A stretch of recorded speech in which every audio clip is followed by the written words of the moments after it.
आप देख रहे हैं इंडिया न्यूज का डिजिटल प्लेटफॉर्म। आपके साथ मैं रचना बंसल। नाराज पहलवानों के जंतर मंतर पर इकट्ठा हुए 1 महीना पूरा हो चुका है। धरना प्रदर्शन वो दे रहे हैं ब्रजभूषण सिंह के खिलाफ और कह रहे हैं जब तक गिरफ्तारी नहीं होती, जब तक अपने पद से हटता नहीं है, तब तक हम यहीं पर डेरा डालकर रहेंगे। लेकिन इन सबके बीच में 1 महीना पूरा हो चुका है और 1 महीने पूरा होने पर खाप पंचायतों ने मिलकर बड़ा फैसला लिया है। इंडिया गेट पर 23 मई को इकट्ठा होंगे और कैंडल मार्च निकालेंगे। देश भर से लोगों का समर्थन जुटाने की अपील अलग अलग प्लेटफॉर्म्स पर पहलवानों के जरिए की गई है। खुद किसान नेता, खुद खाप पंचायत के लीडर भी ये कहते हुए नजर आ रहे हैं कि आइए आप पहलवानों का साथ दीजिए, क्योंकि यहाँ सवाल बेटियों और बहनों की इज्जत से जुड़ी हुई है। उन्हें इंसाफ मिलना चाहिए। ब्रजभूषण लगातार आरोपों का सामना कर रहे हैं, लेकिन ब्रजभूषण उतनी ही मजबूती के साथ अपने पद पर डटे हुए हैं और वो कह रहे हैं कि अगर मैं अपने पद से इस्तीफा दे दूंगा, इसका मतलब ये होगा कि मैंने अपने आरोपों को, जो मुझ पर आरोप लग रहे हैं, उन्हें स्वीकार लिया है। लेकिन ऐसा है नहीं, इन आरोपों में सच्चाई है नहीं। कभी दोहा पड़ते हैं मीडिया के सामने तो कभी शायराना अंदाज में ये कहते हुए नजर आते हैं कि मेरी चुनरी पर कोई दाग नहीं है। पहलवान कह रहे हैं कि सच का सच और झूठ का झूठ तब सामने आएगा जब नार्को टेस्ट होगा। साक्षी मलिक ने कहा था कि क्यों नहीं ब्रजभूषण सिंह का नार्को टेस्ट करा लिया जाए, जो सच्चाई है वो सामने आ जाएगी।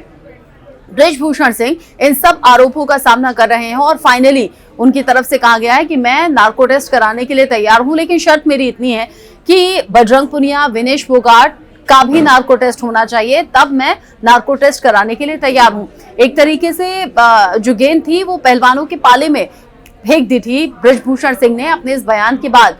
लेकिन अभी थोड़ी देर पहले पहलवानों ने प्रेस कॉन्फ्रेंस की और पहलवानों ने कह दिया है कि नार्को टेस्ट की जो बात, जो शर्त ब्रजभूषण सिंह रख रहे हैं, हम उसके लिए पूरी तरह से तैयार हैं।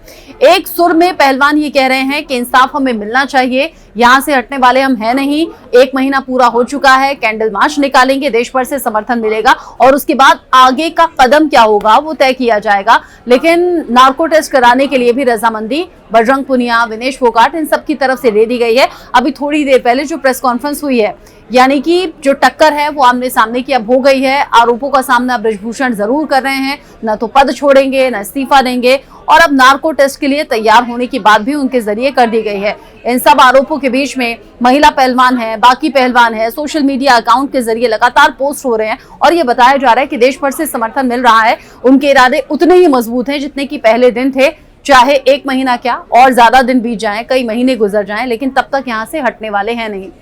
जो आरोप लगाए गए हैं ब्रजभूषण के खिलाफ, उनको लेकर आप क्या सोचते हैं?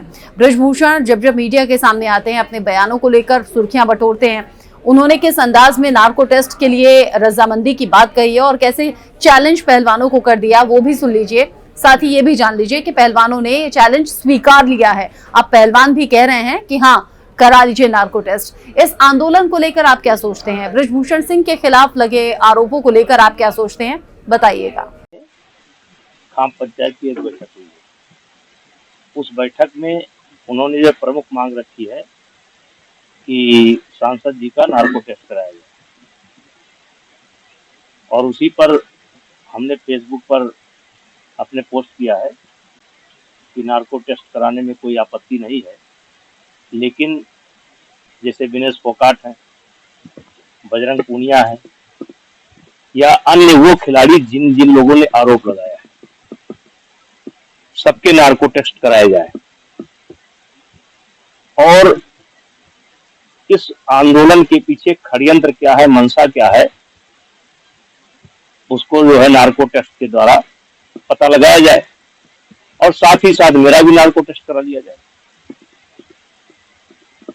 अब ये मांग मैं उनकी पूरी करने को तैयार हूं, लेकिन जितने भी खिलाड़ी आरोप लगाए हैं, क्योंकि आरोप मैंने तो लगाया नहीं, तो उनके भी नार्को टेस्ट कराए जाए और साथ ही साथ मेरे भी नार्को टेस्ट कराए जाए, जिससे पता लग सके कि इस षड्यंत्र के पीछे कौन है और या सच्चाई क्या है। वो सच्चाई देश की जनता के सामने आ जाएगी और उसके लिए मैं तैयार हूँ। जब आप पंचायत में मांग की है कि नार्को टेस्ट की जाए, लेकिन ये सब तो जुडिशियरी मामला है, कानूनी तरीका है। जुडिशली को मान कहाँ रहे हैं, वो कहाँ मान रहे हैं जुडिशली को। जैसे आज 4 महीना हो गया, मैंने शुरुआत में पूछा था कब हुआ, कहाँ हुआ, किसके साथ हुआ, क्या हुआ, कोई ऑडियो हो, कोई वीडियो हो, कोई फोन कॉल की डिटेल हो, कोई फोटो हो, तो एक कहानी लेकर के ये लोग लगातार चल रहे हैं। अब रहा सवाल जुडिशरी का, तो जुडिशरी में ये लोग सुप्रीम कोर्ट गए। सुप्रीम कोर्ट में सॉलिसिटर जनरल दिल्ली के, उन्होंने पहले कह दिया भारत सरकार के कि हमें एफआईआर लिखने में कोई आपत्ति नहीं। अब एफआईआर लिख गई, जांच हो रही है, उसके पहले इनकी डिमांड बढ़ गई और बातों में ये सवाल दिल्ली पुलिस पर भी उठा रहे हैं। मैंने आज के लगभग 20 दिन पहले कहा था, जब दिल्ली पुलिस की जांच का आदेश हुआ था, तो मैंने कहा था कि देखिए इनकी बातें मैंने सुनी और उसमें दिल्ली पुलिस के ऊपर सवाल उठाना इन्होंने शुरू किया। तो हमने कहा अभी कपिल सिब्बल जी हैं, अच्छा हो कि आप जा करके कह दीजिए कि पुलिस पर भरोसा नहीं है, सीबीआई करा लीजिए, या देश की कोई अन्य एजेंसी हो इस जांच को करा ले। बाहर की कोई एजेंसी तो आएगी नहीं।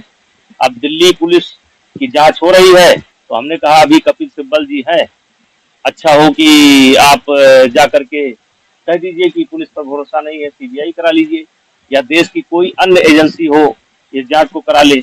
बाहर की कोई एजेंसी तो आएगी नहीं। अब दिल्ली पुलिस की जांच हो रही है और इनकी डिमांड बढ़ती जा रही है।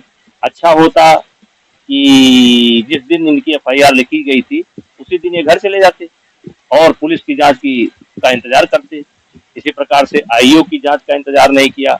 इसी प्रकार से आप देखिए कि खेल मंत्रालय की जांच का इंतजार नहीं किया और अब इनकी डिमांड बढ़ रही है। तो अगर इनको लगता है कि नार्को टेस्ट से सच्चाई सामने आ जाएगी तो मैं उसके लिए तैयार हूँ। हाँ, जितने लोगों ने भी आरोप लगाए हैं, साथ और बजरंग पूनिया और विनेश और जिन जिन खिलाड़ियों ने आरोप लगाए हैं और हम केवल हमारे ऊपर लगाए हैं, तो इस पक्ष से तो केवल हम हैं और उस पक्ष से ये 7 हैं, 8 हैं, 9 हैं, 10 जो है, तो सबकी जांच करा ली जाए। ये मुद्दा समाप्त होना चाहिए ना, बहुत लंबा नहीं चलना चाहिए।